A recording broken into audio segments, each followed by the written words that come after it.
हाँ जी बच्चों, आज AS20 शुरू कर रहा हूँ। एग्ज़ाम में ज़रूर आएगा और सबसे इजी अकाउंटिंग स्टैंडर्ड है आपके ग्रुप 2 में, और प्रैक्टिकल आता है इसका, थ्योरी नहीं आती। अर्निंग पर शेयर, कई बार आपने ये नाम फाइनेंशियल मैनेजमेंट में और ग्रुप 1 में जब आपने P&L अकाउंट का परफॉर्मा बनाया था उसमें आपने इसे सुना था। वही चीज़ आज आपको कैलकुलेट करने को समझाई जाएगी कि अर्निंग पर शेयर आखिर कैलकुलेट कैसे किया जाता है। यानी इसका मतलब है कि इक्विटी शेयर होल्डर को अपने एक शेयर पर मिलने वाली कुल कितनी अर्निंग है उसे हम कहते हैं EPS, यानी अर्निंग पर शेयर। ठीक है, अब बात आती है कि इसे हम कैसे कैलकुलेट करेंगे, इसे हम किस तरीके से अपने कैलकुलेशन प्रोसेस में लेकर के आएंगे।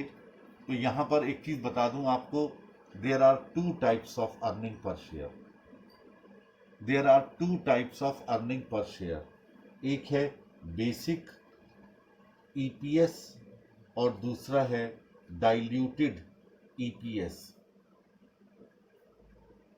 बेसिक EPS और डाइल्यूटेड EPS। मुझे क्या करना है मार्क करके, मेरे को तो किताब है। Basic EPS and diluted EPS। अब यहां पर बेसिक EPS पर हम पहले चर्चा करेंगे और उसके बाद फिर हम डाइल्यूटेड EPS पर जाएंगे सबसे एंड में। सबसे पहले बेसिक EPS क्या है, एक फॉर्मूला लिखिएगा। बेसिक EPS बराबर नेट प्रॉफिट और loss for the period attributable to equity shareholders divided by weighted average number of shares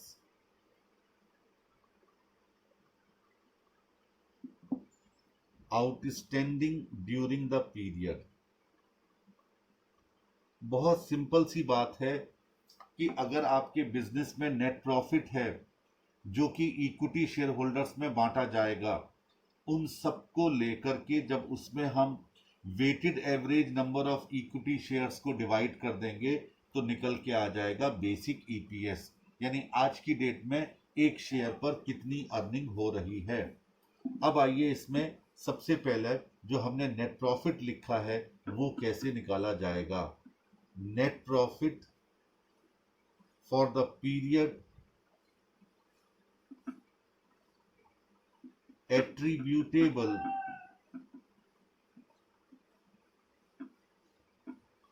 to equity share holders, ये कैसे निकाला जाएगा। देखिए बेटे, सबसे पहले हम लेंगे नेट प्रॉफिट बिफोर टैक्स।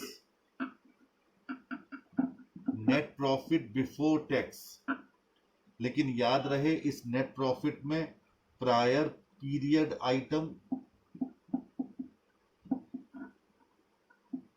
और एक्स्ट्रा ऑर्डिनरी आइटम जुड़े हुए होंगे, क्योंकि वो भी इक्विटी शेयर होल्डर्स में बांटे जाते हैं। इसमें से लेस कर दीजिए करेंट टैक्स इंक्लूडिंग ब्रैकेट में tax on prior period items and extraordinary items. इन पर भी जितना भी टैक्स है वो भी इसमें से लेस किया जाएगा, प्लस डेफर्ड टैक्स। आपके पास नोट्स तो है ना, तो बस उसको सामने रख लीजिएगा। आप चाहें तो नोट करेंगे तो भी एक बार रिवीजन होता चलेगा साथ साथ। Plus tax pertaining to the earlier years.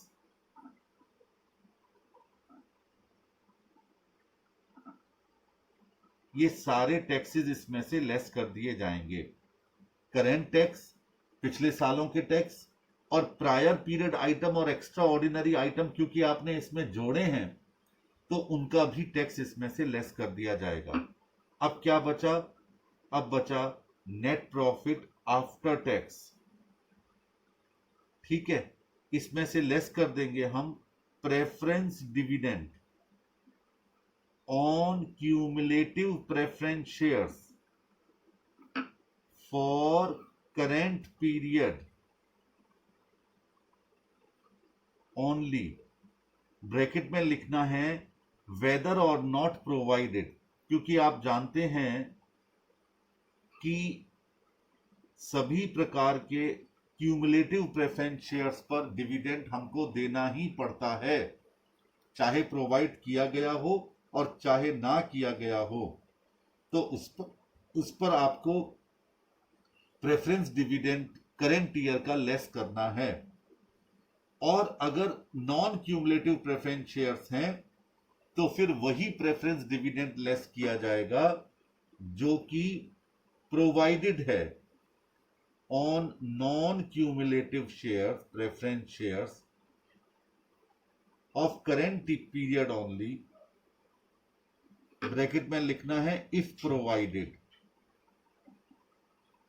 ठीक है।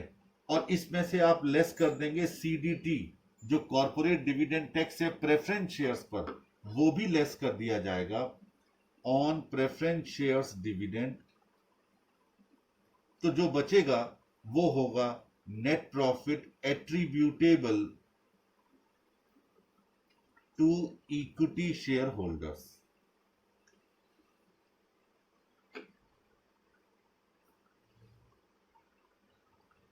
यानी कहने का मतलब क्या हो गया, बड़े ध्यान से समझ लीजिए, अभी तो मैंने लिखा है और लिखने में ही सारी एनर्जी चली जाती है, कि कोई भी बिजनेस में जो आपने नेट प्रॉफिट कमाया है, उस नेट प्रॉफिट में आपने प्रायर पीरियड आइटम भी ऐड कर दिए, क्योंकि वो भी अल्टीमेटली इक्विटी शेयर होल्डर्स को मिलेंगे, और एक्स्ट्रा ऑर्डिनरी एक्टिविटीज का जो प्रॉफिट है वो भी आपने ऐड कर दिया। बड़े ध्यान से सोचो, बाकी कुछ टेंशन नहीं लेने का, बस सोचो कि इक्विटी शेयर होल्डर्स को मिलता क्या है। उसमें से टैक्सेस लेस कर दिए, टैक्सेस आपने करंट भी लेस किए, टैक्सेस आपने पिछले सालों वाले लेस भी किए, टैक्सेस आपने प्रायर पीरियड आइटम और एक्स्ट्रा ऑर्डिनरी पर भी लेस कर दिए। अब जो बच गया आपके पास, ये नेट प्रॉफिट आफ्टर टैक्स है, पैट है। अब इसमें से आपने प्रेफरेंस डिविडेंड को लेस कर दिया, बशर्ते कि अगर वो क्यूमुलेटिव शेयर्स हैं तो उन पर तो देना ही देना है, तो चाहे प्रोवाइडेड हो चाहे ना हो, वो भी आपने लेस कर दिया। और अगर नॉन क्यूमुलेटिव प्रेफरेंस शेयर्स हैं तो उसमें खाली वही डिविडेंड आपने लेस किया जो बाकायदा प्रोवाइडेड किया गया हो।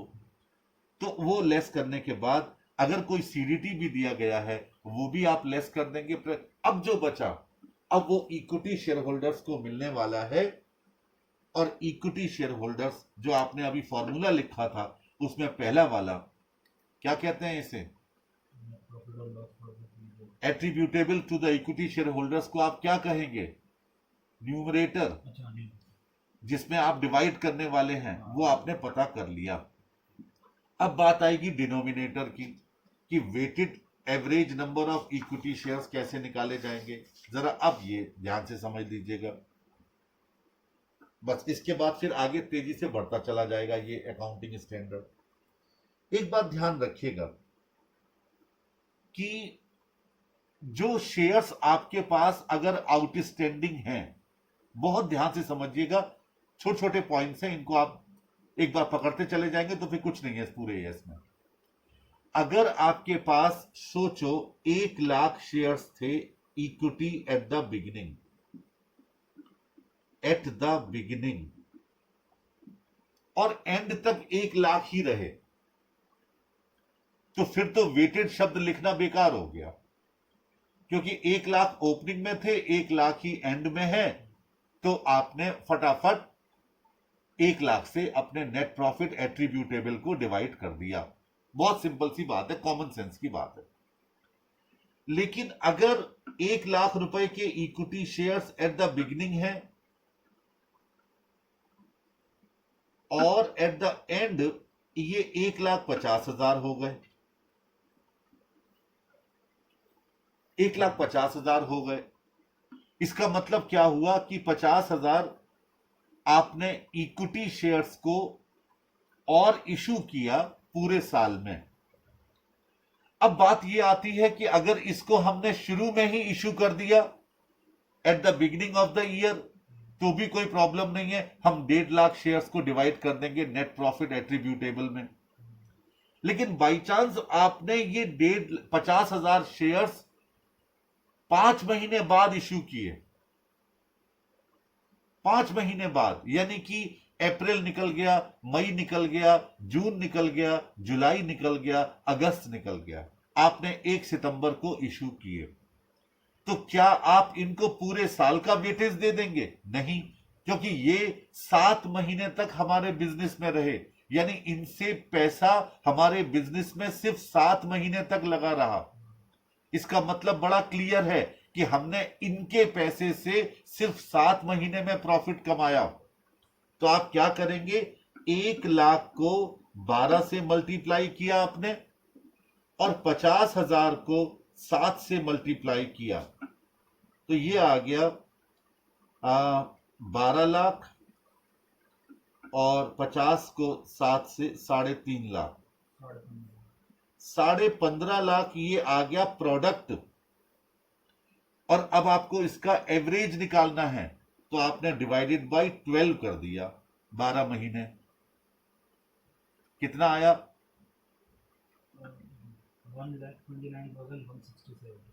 129,167। ये आ गया आपका weighted average number of equity shares.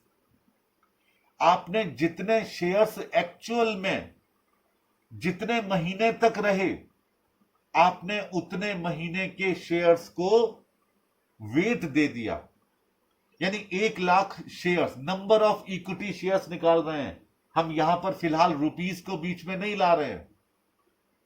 आपके 1 लाख शेयर 12 महीने तक रहे और 50,000 शेयर 7 महीने तक रहे। अभी ध्यान रखो, अभी हम खाली नंबर ऑफ इक्विटी शेयर्स को लेकर के आ रहे हैं। तो आपने 12 लाख हो गया मल्टीप्लिकेशन करके पहले का, और 50,000 का 7 से 7 महीने तक, यानी 3.5 लाख, इनका हमने एवरेज निकाल दिया। तो 1,29,167 से हम नेट प्रॉफिट एट्रीब्यूटेबल को डिवाइड करेंगे। ठीक है, ये आ गया weighted average number of shares. अगर कोई बात समझ ना आई तो पूछ लीजिए एक बार दोबारा। मान लो तीसरी बार भी इशू किए होते, 10,000 शेयर हमने फरवरी अगले साल इशू किए होते 1 फरवरी को, तो आप 10,000 को यहां दिखाते और 2 महीने, तो इसमें 20,000 और ऐड कर देते, 15,70,000 होता, फिर 12 से डिवाइड कर देते, जो निकल के आता वो हमारा वेटेड एवरेज हो जाता। ठीक है, ये बात ध्यान में रखिएगा। अच्छा, अब कहानी और बदल रही है कि मान लीजिए कुछ शेयर तो 50 रुपए वाले होते, कुछ शेयर 20 रुपए वाले होते, तो यहां पर रुपीस का भी एंगल आ जाएगा। फिर हम ना सिर्फ मंथ्स को मल्टीप्लाई करेंगे बल्कि रुपीस को भी मल्टीप्लाई करके तब वेटेड एवरेज निकालेंगे। आप बात समझ रहे हैं ना, वेटेड एवरेज कैसे निकाला जाएगा उस पर चर्चा हो रही है इस वक्त। ठीक है, चलिए जरा 1 मिनट के लिए इलस्ट्रेशन निकाल लीजिए जल्दी से। हम लोग पहले फटाफट इस चीज के डिस्कस करते चले जाएंगे और उसके बाद फिर हम आगे बढ़ेंगे।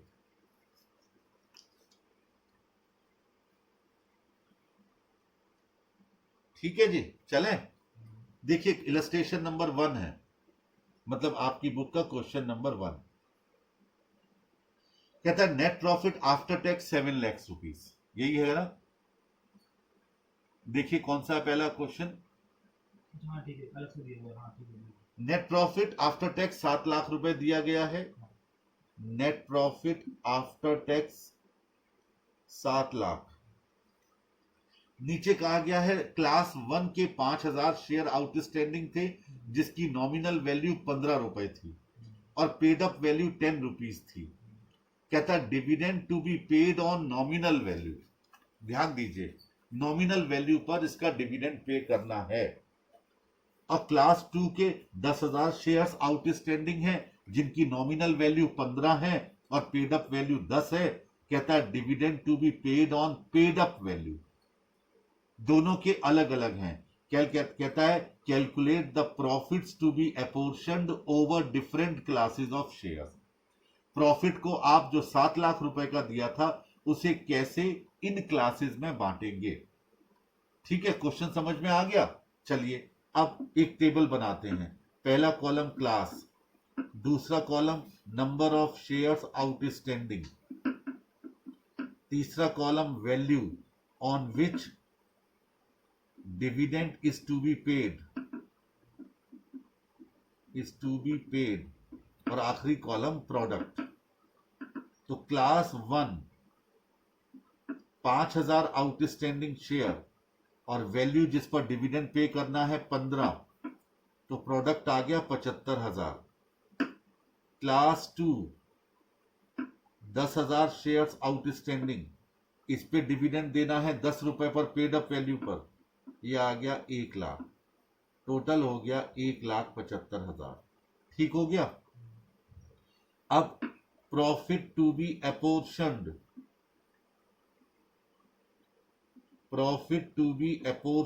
टू क्लास 1, ये बेसिक क्वेश्चंस हैं।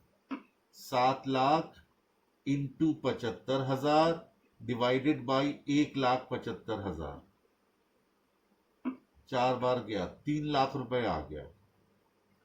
यानी 3 लाख रुपए तो क्लास 1 के इक्विटी शेयर्स को दिया जाएगा। यदि आप इसकी ईपीएस निकाल रहे होते तो 3 लाख में आपने 5,000 को डिवाइड करना था शेयर्स को, तो आ जाता 60 रुपए पर शेयर। अब क्लास 2 को आप कितना करेंगे, तो 7 lakh into 1 lakh divided by 1,75,000, तो ये आ गया 4 लाख। ये छोटे छोटे टेडबैक के इंजेक्शन है जो आपको इन क्वेश्चंस के माध्यम से लग रहे हैं। यानी कि जिन अमाउंट पर आपको डिविडेंड पे करना है उसी अमाउंट के रेशियो में आप अपने प्रॉफिट को एट्रीब्यूट करेंगे अलग अलग क्लासेस को। इस क्वेश्चन से आपको ये पता चला। आइए दूसरा क्वेश्चन करते हैं। कहता है यहां आपको न्यूमरेटर कैलकुलेट करना है। न्यूमरेटर क्या था, net profit available for equity share holders, यानी इक्विटी शेयर होल्डर्स के लिए नेट प्रॉफिट कितना अवेलेबल है। देखिए नेट प्रॉफिट बिफोर टैक्स कितना दिया गया है, मैं शॉर्ट में लिख रहा हूं, जरा प्लीज मुझे माफी दीजिए, मैं चाहता हूं अधिक से अधिक क्वेश्चन हो जाए। 3,60,000। ठीक है, नीचे अदर इंफॉर्मेशन दी गई है। Tax free revenue grant of ₹1 lakh received from central government during current year omitted to accounted for. 1 lakh रुपए की सेंट्रल गवर्नमेंट से आपको ग्रांट मिली है जो कि आपने नहीं लिखी। चलिए, और an income of ₹90,000 and an expenses of ₹50,000 pertaining to the earlier years which were omitted to be accounted in earlier years। यानी ये भी आपको इनकम दिखानी है। 90 में से 50 लेस करके ये पिछले साल की थी, ये आप पिछले साल नहीं दिखा पाए थे, भूल गए थे। No dividend has been paid on preference share for the last 3 years। पिछले 3 साल में आपने प्रेफरेंस शेयर्स पर कोई डिविडेंड पे नहीं किया। कहता है determine the net profit attributable to equity share holder as per AS 20। ठीक है, तो 3,60,000 रुपए का तो नेट प्रॉफिट था। इसमें ऐड कर दीजिए गवर्नमेंट ग्रांट, कितने की, 1 लाख की। और क्या ऐड करना है, इनकम वो ऐड कर दीजिए जो अर्लियर ईयर्स की थी, 40,000। टोटल आ गया 5 लाख। ठीक है, अब इसमें से लेस कीजिए करेंट टैक्स। करेंट टैक्स कितना है जी, 68,000 क्वेश्चन में दिया गया है। चलिए वो लेस होना है, ब्रैकेट में लिखिए, अभी लेस मत कीजिए, ब्रैकेट में लिखिए। इसके बाद कहता है tax pertaining to earlier years, पिछले सालों के टैक्स आपको लेस करने हैं। तो चलो, आपने करेंट टैक्स हेडिंग डाला हुआ है तो फिलहाल उसे मत लीजिए, वो नीचे दोबारा ले लेंगे, बल्कि नीचे लिख लो। चलो, tax pertaining to earlier years कितना है, 25,000। डेफर्ड टैक्स कितना है, 40,000, वो भी लेस होना है। तो वो भी लेस कर दीजिए। Deferred tax 40,000। इन सबको अभी अंदर के कॉलम में लिखिए, जिससे कि इकट्ठा बाहर टोटल करके दिखा देंगे। अब आप कहेंगे सर 68,000 को क्यों आपने छोड़ रखा है? 68,000 को इसलिए छोड़ रखा है कि अभी आपको उस पर भी टैक्स निकालना है जो पिछले साल की 40,000 रुपए की इनकम आई थी। अब क्वेश्चन में टैक्स रेट है नहीं, तो टैक्स रेट कैसे निकालेंगे? बताओ जरा, कोशिश करो। करंट टैक्स से और एनपी बिफोर टैक्स से तो डेफर्ड टैक्स भी तो है इस साल का। हाँ डिफर्ड टैक्स तो 68 प्लस 40 1,08,000 का टैक्स है, डिवाइडेड बाई 3,60,000 इंटू 100, यानी 30% का हमारा रेट ऑफ टैक्स आ गया। डेफर्ड टैक्स किसे कहते हैं? जो कई सालों तक पे करना पड़ा उसमें। जो आप आगे के लिए उसे पोस्टपोन कर देते हैं, तो उसे डेफर्ड टैक्स कहते हैं। वो भी था तो इसी साल का, तो इसलिए 68 प्लस 40 कितना हो गया? 1,08,000 डिवाइडेड बाई 3,60,000 इंटू 100, 30%। तो 68,000 में 30% आपने और जोड़ दिया ऑफ 40,000, कितना आ गया टोटल? 80,000। तो टोटल टैक्स कितना हो गया? 80 और 40 एक 20 और 25 1,45,000। हाँ अब बैलेंस रह गया 3,55,000। ठीक है, यानी कि क्या निकाला हमने? करेंट टैक्स भी घटा दिया, tax pertaining to the previous years भी घटा दिया, डेफर्ड टैक्स भी घटा दिया, और जो आपने इनकम नई जोड़ी थी 40,000 की, उसका भी आपने टैक्स घटा दिया। ठीक है, कितना आ गया? 3,55,000। इसके बाद क्वेश्चन में कहा गया था कि प्रेफरेंस शेयर्स आपके क्यूमुलेटिव हैं 10 लाख रुपए के, 10%, उस पर कोई प्रोवाइड किया गया कि नहीं किया गया हमें देखना ही नहीं होता, बल्कि आप क्या करते हैं? करंट ईयर का इसमें से लेस कर देते हैं। तो 10% on cumulative preference share capital 1 lakh, कितना बच गया? 255। आप कहेंगे सर कि आपने नॉन क्यूमुलेटिव का लेस क्यों नहीं किया? क्योंकि वो प्रोवाइड नहीं किया गया था। दूसरी चीज, क्वेश्चन में कहा गया no dividend has been paid on preference share for the last 3 years. कुछ नहीं करना, आप देखिए नोट्स में भी साफ साफ लिखा है करेंट ईयर का लेस करना है, सिर्फ करेंट ईयर का लेस करना है। नोट्स उठाकर देखिएगा, करेंट ईयर अंडरलाइन कर लीजिए उसको। तो करेंट ईयर का क्यूमुलेटिव प्रेफरेंस शेयर्स का डिविडेंड आपको लेस करना है, क्योंकि करेंट ईयर का ही तो प्रॉफिट है ये।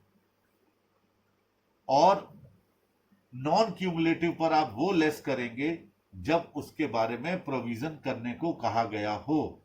क्यूमुलेटिव का चाहे प्रोविजन कहा गया हो चाहे ना कहा गया हो, हमेशा आपको लेस करना है। चलो जी, ये काम हो गया, आगे बढ़ते हैं। आ जाइए क्वेश्चन नंबर 3 पर। इसमें निकालना है डिनोमिनेटर। कहता है calculate the weighted average number of shares outstanding during the period 2001-2। मिल गया। अब देखिए 1 अप्रैल 2011 को balance at the beginning of the year था 10,000। 31 मई 2011 को issue of shares for cash है 2,000। 1 जुलाई 2011 को issue of shares to underwriters हैं 100। 1 अक्टूबर को बाईबैक ऑफ शेयर्स हैं 1,000। अब देखिए टेबल बना लीजिए, हेडिंग डालिए table showing weighted average number of shares.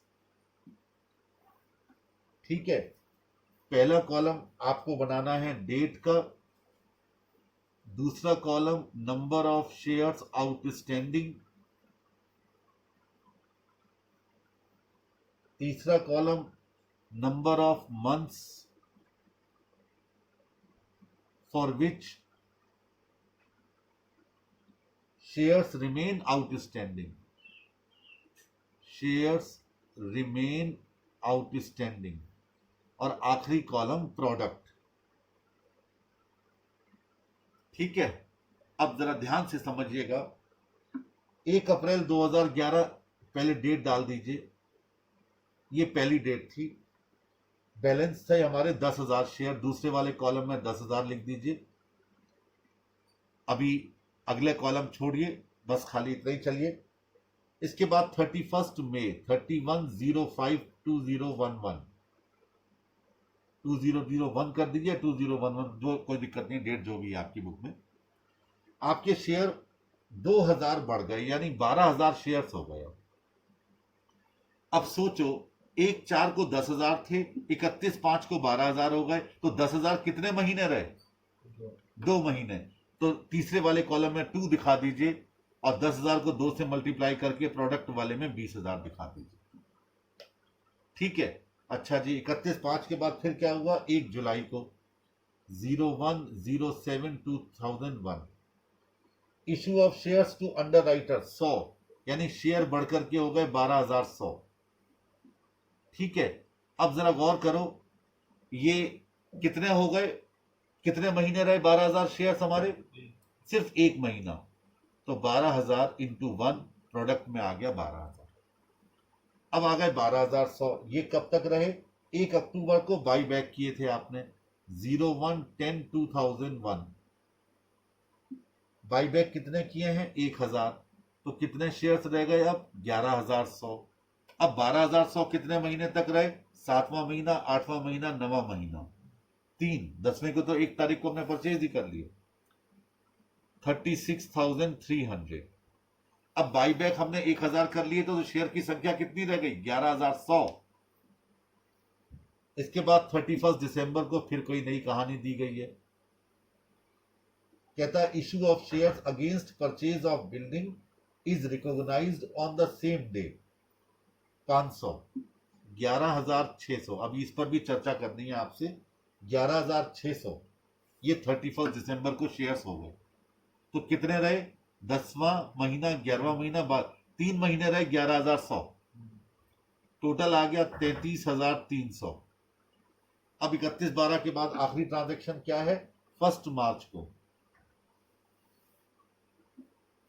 Issue of shares in settlement of liability 400। 12,000 shares हो गए। तो 31/12 वाले कितने महीने रहे? 2 महीने, 23,200। और 12,000 शेयर फिर एक ही महीने रहे, तो ये आ गए 12,000। प्रोडक्ट का टोटल कीजिए,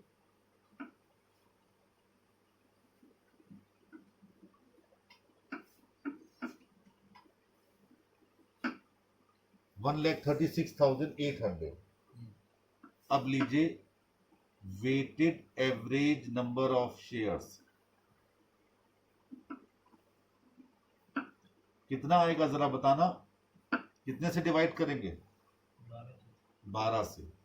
ये आ गया 11,400। यानी पूरे साल में आपके weighted average number of shares कितने रहे? 11,400 रहे। ठीक है। ये तो कहानी हो गई 3 इलस्ट्रेशन की। अब जरा नोट्स पर आ जाइए वापस। नोट्स पर आ जाइएगा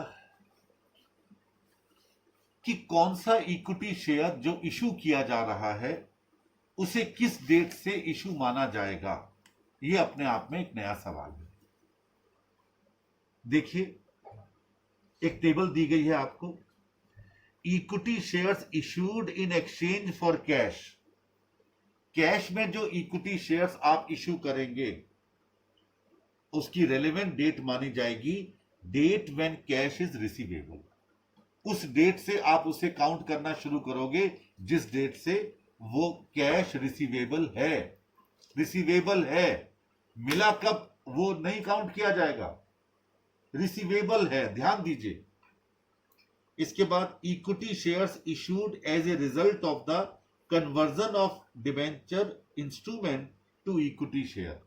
आप याद कीजिए, रिडेम्पशन ऑफ डिबेंचर का एक और मेथड है जिसमें कि हम क्या करते हैं, डिबेंचर्स को कन्वर्ट कर देते हैं इक्विटी शेयर्स में। तो डेट ऑफ कन्वर्जन से आपको मानना है कि उस डेट से इक्विटी शेयर हमारे पिक्चर में आ गए। Equity shares issued in lieu of interest और principal on other financial instrument. अगर आपने किसी और फाइनेंशियल इंस्ट्रूमेंट पर इक्विटी शेयर्स इशू किए हैं उसके इंटरेस्ट के बदले में या प्रिंसिपल के बदले में, तो याद रखिए ये उस डेट से माने जाएंगे जिस डेट से इंटरेस्ट एक्रूड हुआ हो। जिस डेट को हमने ये दिए हैं शेयर्स उस डेट से नहीं। मान लीजिए, बड़ी सिंपल सी बात है, आप बहुत आराम से सुनिएगा। मान लीजिए मेरा इंटरेस्ट 1 जून से ड्यू हो गया और आप मुझे उसके बदले में शेयर दे रहे हैं 1 सितंबर को। आपने कहा दे दूंगा दे दूंगा दे दूंगा दे दूंगा। तो एक बात सोचो, जो इंटरेस्ट मेरा 1 जून से ड्यू हो गया था, कायदे में आपको मुझे 1 जून को वो दे देना चाहिए था, लेकिन वो आपने मुझे नहीं दिया। तो इसका मतलब मेरे इंटरेस्ट वाला पैसा आपके व्यापार में लगा रहा। भले ही शेयर 1 सितंबर को दिए जा रहे हैं, लेकिन उन शेयर्स के बराबर का पैसा तो 1 जून से ही लग गया था ना। तो इसीलिए अगर इंटरेस्ट आपका 1 जून से ड्यू हो गया था, शेयर भले ही 1 सितंबर को दिए जा रहे हैं, लेकिन ऐसे शेयर को इशू कब से माना जाएगा? 1 जून से माना जाएगा। बात यहां पैसा लगने की है। अब आप कहेंगे सर जो कैश में हमने शेयर इशू किए उसका रिसीवेबल डेट से क्यों है? क्योंकि 1 महीने का समय अगर कंपनी दे रही है तो न जाने कोई व्यक्ति 10 दिन बाद देता है, कोई 20 दिन बाद देता है, कोई 15 दिन बाद देता है, कोई 14 दिन बाद देता है। एप्लीकेशन मनी या शेयर का पैसा न जाने 1 महीने के अंदर अलग अलग डेट्स पर लोग देते हैं। तो रिसीवेबल वाली डेट से शेयर इशू माने जाएंगे। ठीक है, चलिए आगे बढ़िए।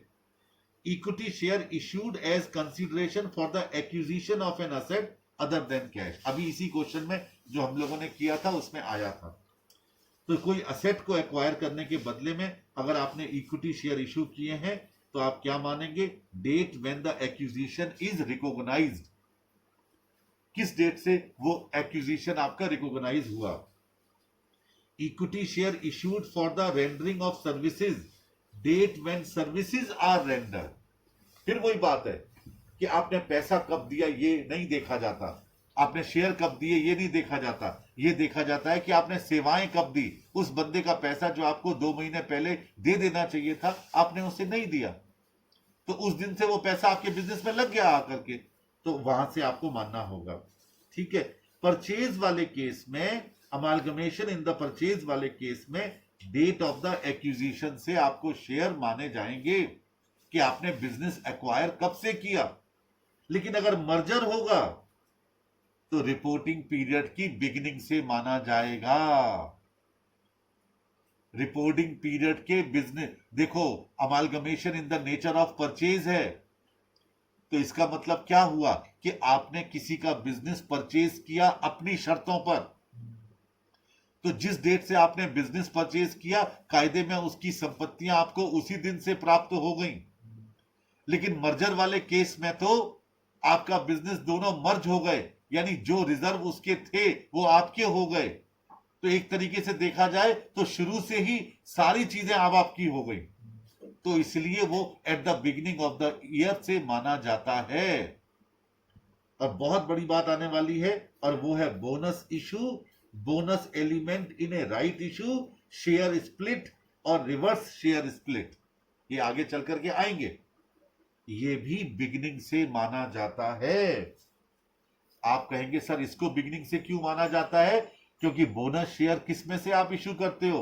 बोनस शेयर आप इशू करते हो अपने रिजर्व्स में से, और रिजर्व तो शुरू से ही आपके बिजनेस में लगे हुए हैं। तो इसलिए बोनस शेयर्स को भी eight the beginning of the period से माना जाएगा, ना कि उस दिन से जिस दिन से आपने बोनस शेयर इशू किए हैं। ये बिल्कुल क्लियरली समझ लीजिएगा आप लोग। ठीक है, चलिए इसी पर बेस्ड है क्वेश्चन नंबर 4। आ जाइए जल्दी से। Question number 4,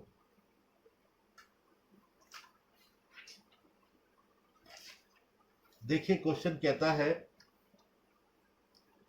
X Limited absorbed Y Limited on 31st December 2011. The intrinsic value of shares of X Limited and Y Limited are 60 and 15 respectively. Intrinsic value, वापस चल गए हम लोग अमालगमेशन वाले केस में. X Limited issued its own equity shares on the basis of intrinsic value of shares of both the companies. Shares outstanding on 1st April 2011 of X Limited and Y Limited are 50,000 and 1 lakh respectively. कहता है calculate weighted average number of shares outstanding during the period 2011-2012 of X limited in each of the following alternative cases. X limited का निकालना है, ध्यान देना. पहला, when the amalgamation is in the nature of purchase, और दूसरा when amalgamation is in the nature of merger. याद कीजिए, परचेज के लिए मैंने आपको क्या बताया कि परचेज के लिए उस दिन से माना जाता है जिस दिन से बिजनेस को एक्वायर किया है, और मर्जर में पहले दिन से ही मान लिया जाता है. ये ध्यान रखिएगा. चलिए अब डिस्कस करते हैं हम क्या, परचेज. नंबर 1 डाल करके, ये छोटे छोटे क्वेश्चन है, एग्जाम में ये क्वेश्चन शायद ही आए, लेकिन ये बेस बन रहा है. Amalgamation in the nature of purchase. अब जरा ध्यान रखिए, पहले तो नंबर ऑफ शेयर्स निकालिए. जरा निकाल के दिखाओ, प्रथम बैठा है सामने, जल्दी से फटाफट निकालो कि एक्स लिमिटेड कितने इशू करेगी shares issued to Y limited.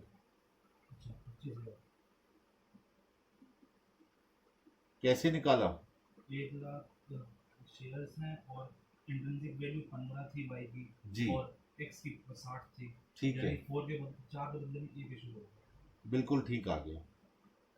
देखिए, वाई लिमिटेड को इंट्रिंसिक वैल्यू के आधार पर शेयर इशू किए जा रहे हैं, यानी अमालगमेशन में याद कीजिए वाई लिमिटेड के 1 लाख शेयर्स हैं, तो 1 लाख इंटू 15, वाई लिमिटेड की इंट्रिंसिक वैल्यू हो गई 15 लाख. डिवाइड किया एक्स लिमिटेड को 60 से, क्योंकि उसकी इंट्रिंसिक वैल्यू कितनी है 60, तो 25,000 शेयर्स ये इशू करने होंगे वाई लिमिटेड को. किसके द्वारा? एक्स लिमिटेड के द्वारा.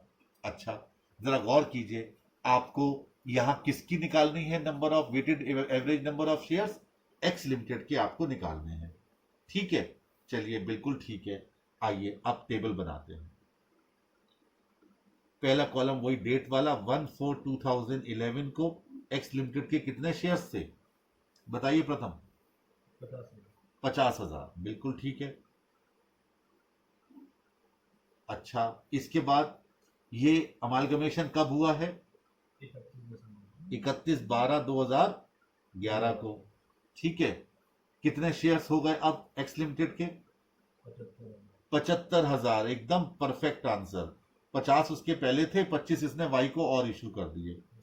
तो 50,000 शेयर्स कितने महीने रहे?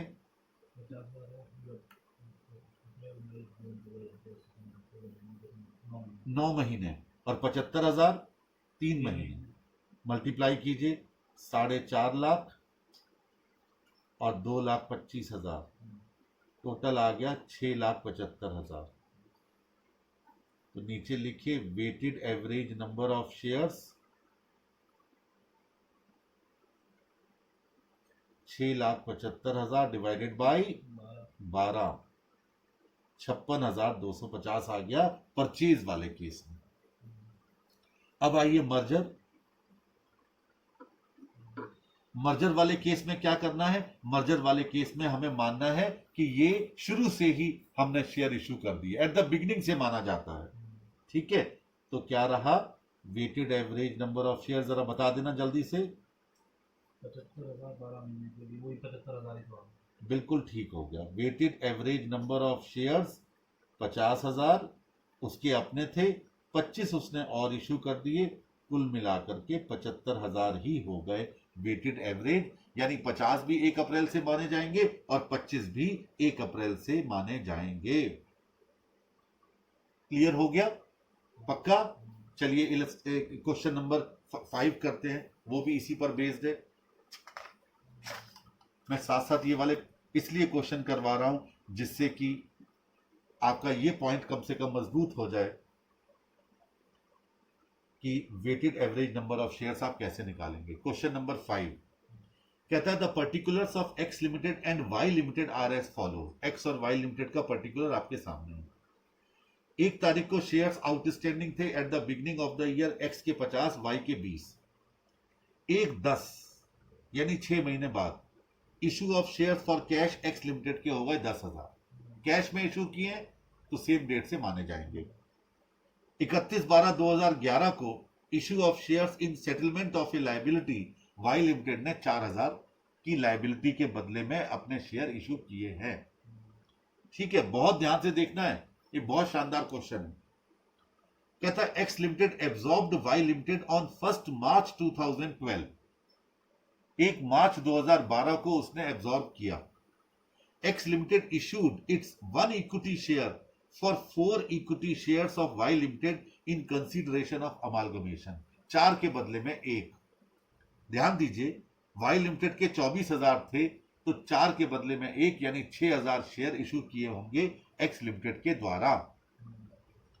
कहता है calculate weighted average number of shares outstanding during the period 11-12 of X limited. ध्यान रखा करो किसका निकालना है।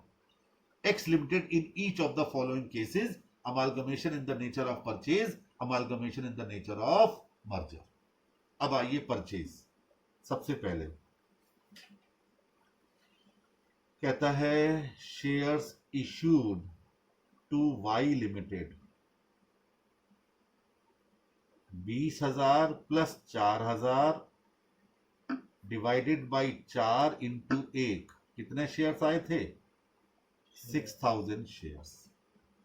ये इशू कर रहा है कौन? X limited to the Y limited. अब टेबल बनाएंगे इसकी। 1/4/2011 को कितने शेयर आउटस्टैंडिंग थे एक्स के? 50,000। इसके बाद अगली कहानी आई 1/10/2011 को। ठीक है, क्या हुआ कि 10,000 शेयर उसने इशू किए, शेयर्स हो गए 60,000। अब जरा बताइए 50,000 कितने महीने तक आउटस्टैंडिंग रहे? 6 महीने तक। मल्टीप्लाई करके आ गया 3 लाख। और उसके बाद 1/10 के बाद अगला ट्रांजैक्शन कब हुआ? 1 मार्च 2012 को। कितने शेयर्स हो गए? 66,000। तो 60,000 कितने महीने रहे? 5 महीने। ये आ गया 3 लाख। और 66,000 कितने महीने रहे? 1 महीने। टोटल आ गया 6,66,000। और वेटेड एवरेज निकालने के लिए क्या करेंगे? 12 का डिवीजन करेंगे, 55,500। ये तो आ गया परचेज। ये तो सिंपल लगा आपको। अब आइए मर्जर, जिसमें आपको कहानी कुछ और मिलने वाली है। क्या मिलने वाली है कहानी? कि सबसे पहले आप weighted average number of share X limited के निकालिए, क्योंकि वाई के हमको शुरू से ही मान के चलने हैं। तो यहां पर 2 टेबल बनानी होगी, एक एक्स की बना लीजिए और एक वाई की। वाई के शेयर्स अगर बाई चांस एक ही टाइप के होते तो हम इसमें जोड़ देते, लेकिन चूंकि उसके भी 2 टाइप के हैं तो यहां 2 टेबल बनाइए। पहले बनाइए एक्स लिमिटेड की। 1/4/11 50,000 शेयर्स 6 महीने रहे, मल्टीप्लाई 3 लाख हो गया टोटल। फिर 1/10/11 को 60,000 शेयर्स 6 महीने रहे, 3,60,000। टोटल आ गया 660। और 660 को आपने डिवाइड किया 12 से। कितने आ गए वेटेड एवरेज? 55,000, लेकिन किसके? एक्स लिमिटेड के। अब आपने लिया वाई लिमिटेड। वाई लिमिटेड के 1/4/11 को शेयर्स कितने थे? 20,000। और उसने 31/12/11 को कितने शेयर और इशू कर दिए? 4,000। तो टोटल शेयर कितने हो गए उसके? 24,000। अब 20,000 रहे कितने महीने? 9 महीने। और 24,000 रहे 3 महीने। तो 20 को 9 से मल्टीप्लाई किया 180। 24 को 3 से किया 72,000, टोटल आ गया 2,52,000। इसका एवरेज हो गया 252 डिवाइडेड बाई 12, 21,000। अब गौर कीजिए, अब आ गया total weighted average number of shares. 55,000 तो एक्स के आई थे, ये 21,000 तो वाई के आए हैं ना, तो 21,000 डिवाइडेड बाई 4 इंटू 1, 4 के बदले में 1। देखिए कैसे पासा पलट गया, पहले आपको वाई के भी निकालने पड़े वेटेड, फिर 4 के बदले 1 किया। ये आ गया 55,000 प्लस 5,250 यानी 60,250।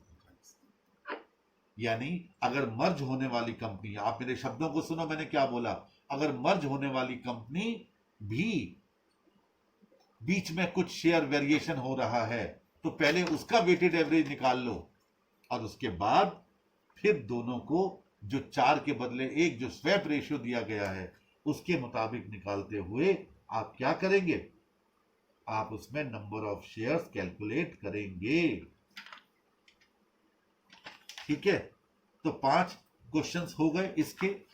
अभी और कहानी बाकी है, अभी रुपीस की कहानी आना बाकी है, अभी बोनस और स्प्लिट की आएगी, रिवर्स स्प्लिट होगा।